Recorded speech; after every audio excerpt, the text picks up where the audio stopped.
KC's Corner here on 97.5 KDEE. Talking about the Sacramento Kings here and their start to the season. They finally got a win.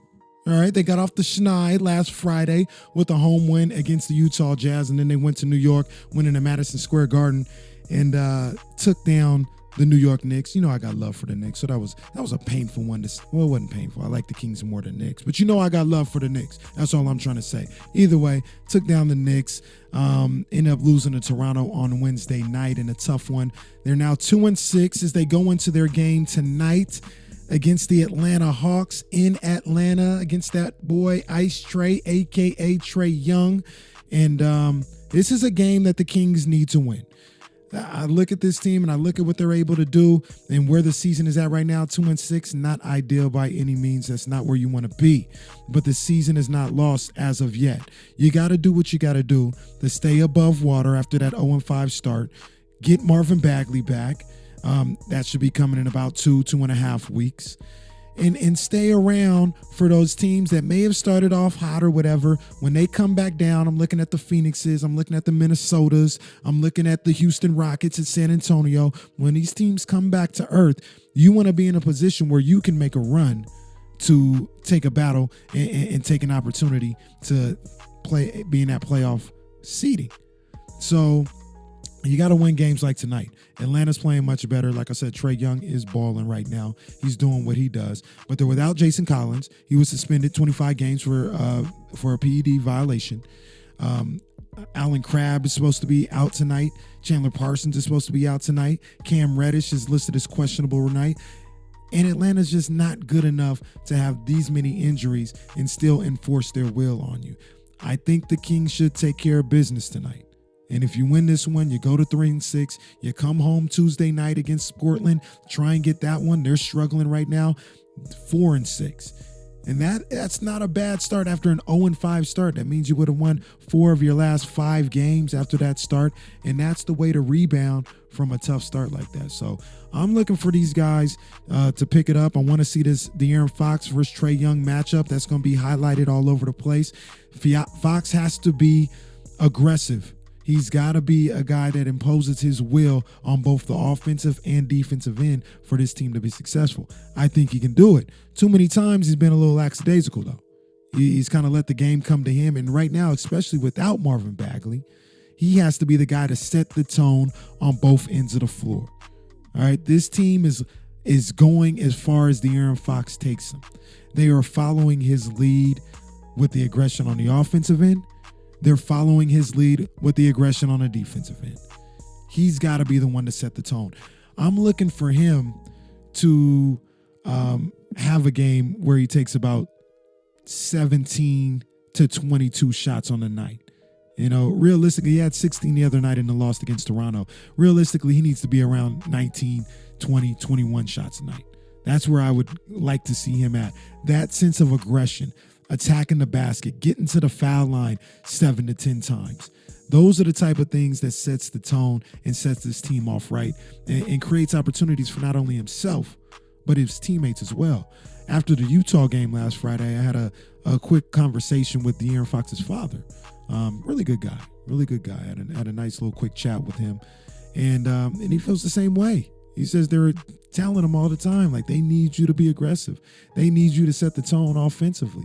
And I think that is where the confidence from this team is going to come from, and the ability to score consistently and get out and transition a little bit more and get stops on the defensive end. I think that's where it's going to come from. So Kings Hawks tonight, definitely need to get that win for the Sacramento Kings. One thing that we shouldn't see from them, hopefully not, is load management for De'Aaron Fox or Buddy Hield or something like that. They seem to be playing, and load management was a big topic of discussion this week because Kawhi Leonard of the Clippers sat out Wednesday night's game against the Milwaukee Bucks against Giannis Antetokounmpo, reigning MVP, and he sat out due to load management. The Clippers have played 8 games this year.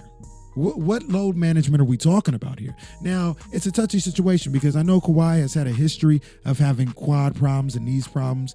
And if you look at the situation, he sat out almost 20 games last year for the Toronto Raptors, a lot of load management games and things of that nature. He brought them a championship. Do you think anybody in Toronto today cares that he only played 62 games as opposed to 82 games? No. They won a championship. That's what they'll remember him by. That's all they're worried about is that championship, that Larry O'Brien trophy that he brought them. So if it works, then by all means, you got to do what you got to do. But as a fan of the game, these are the matchups you want to see. You want to see a Kawhi versus Giannis. You want to see a Kawhi versus LeBron. You want to see a Giannis versus LeBron, and et cetera, et cetera.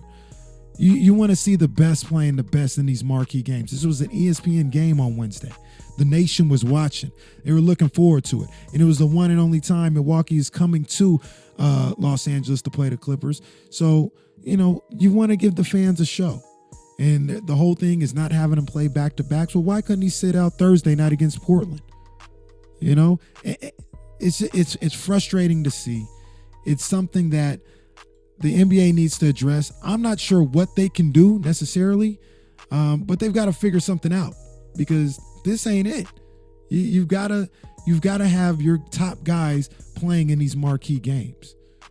So they were actually ended up being fined. The Clippers ended up being fined $50,000 for the whole thing because the NBA said that their comments about Kawhi's injury weren't consistent. So they're trying to find these teams and put some regulations on the load management, the rest days and things of that nature.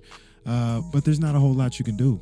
You can say that you got a hamstring or something like that and you're out for the game. And there's nothing that you can do. And like I said, these guys, the answer is they need to shorten the season. These guys play a lot of games. It's very physical. It is very intense out there. It's a lot on the body. I get that. I'm not saying shut up and just get out there, but something has to be done. You got to figure out, whether it's a super minutes restriction. Maybe you have Kawhi play 10 minutes in that game. Maybe you have him play 15 minutes or something, 15 minutes in the next 2 nights or something like that. But something has to be done because you can't have the nation missing out on games like Kawhi versus Giannis. That can't happen. So that's what's going on in the NBA. Next week, I think I'm going to really dive deeper into the entire league and see what's going on in the NBA. We're about 3 weeks in, so it's time to dive deep and talk about what's going on there. But right now, we're going to get into a little music because when I come back, we got to talk about college football. Whoa, Nelly. We got a big one down in Tuscaloosa, Alabama. We're going to talk about LSU versus Alabama. Plus, they had the first college football playoff rankings of the year. We'll break those down as well. Right now, we got a little Drew Hill with Jermaine Dupri and Da Brat in My Bed remix here on KC's Corner on 97.5 KDEE.